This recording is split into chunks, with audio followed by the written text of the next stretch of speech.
Welcome back to the channel, my dear friends. Thank you for joining us once again on this journey into faith, resilience, and the miraculous power of pure intention.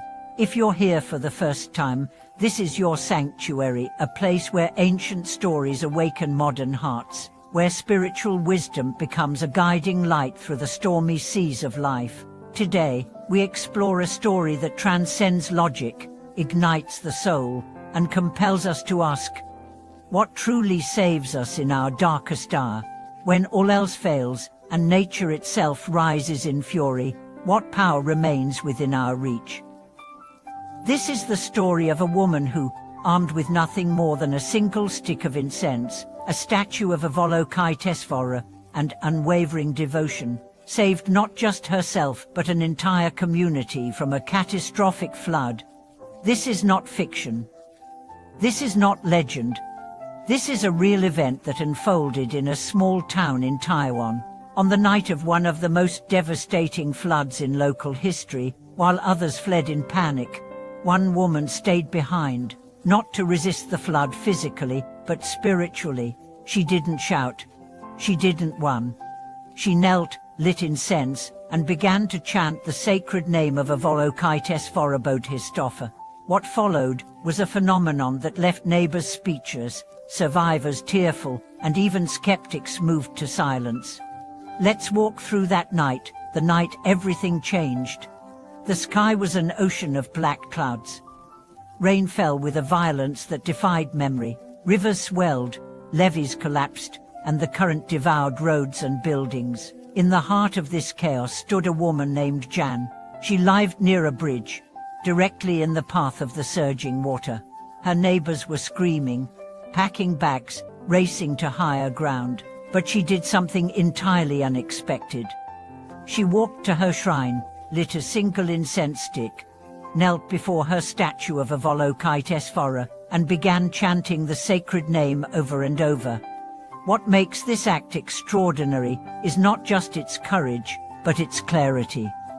She wasn't pleading to be spared. She was invoking compassion, not just for herself, but for everyone around her. She focused not on fear, but on love. She didn't ask to survive. She asked that all beings be protected. And then something happened. The flood, which had been charging straight toward her street, suddenly shifted direction. Water that had been destined to crash through her home turned abruptly to the west. Observers said it looked unnatural, as though guided. No engineering could explain it. No one else had done anything to divert the water, yet her house, and those surrounding it, remained untouched. The destruction passed them by. In the aftermath, people gathered to make sense of what had occurred. Scientists called it coincidence. Elders called it a miracle. But those who had heard her chant, who had joined in when they saw her devotion, knew in their hearts what had truly happened. They had felt the stillness in her voice amidst the storm. They had seen the steadiness in her eyes.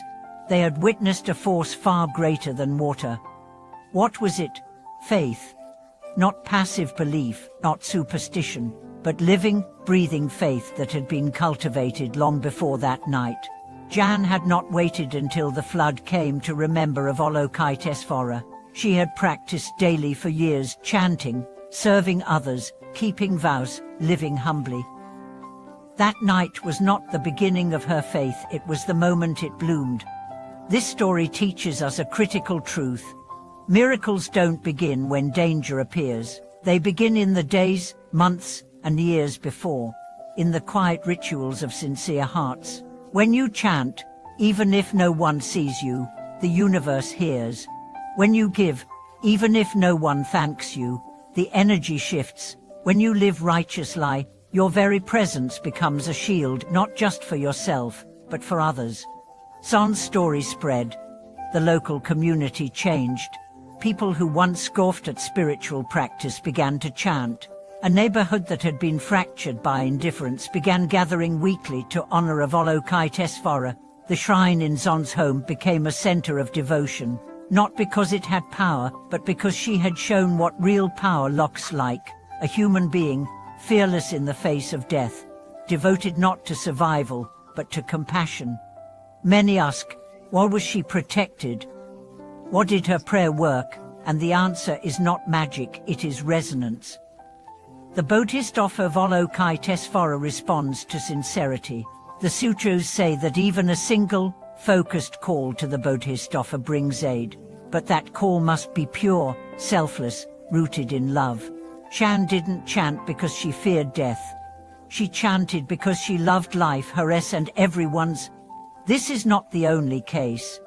Throughout history, there have been countless examples of people saved through sincere invocation, but the pattern is always the same: purity, practice, and presence. Let's talk about purity. This means you chant not out of desperation, but devotion. Not because you want something, but because you believe in the sanctity of all things. Chan had no agenda. Her prayer was not conditional. That's why it worked. Now practice. Miracles rarely respond to sodden demands. They respond to built-up intention. Jan had cultivated a connection with Avalokitesvara long before the flood. Her heart had become a vessel that could receive divine response. And presence. In the moment of crisis, she did not flinch, she did not scatter. She centered herself in love. This is the secret of spiritual power, not retreat, but rootedness. So how can we apply this in our own lives? You may never face a flood, but we all face emotional floods: grief, fear, uncertainty, despair. The question is, when that flood comes, will you be prepared? Have you built the bridge of devotion? Have you practiced daily, even when nothing seems to be happening? Because when the moment arrives, it's not your mind that will save you. It's your training, it's your vows, it's your love.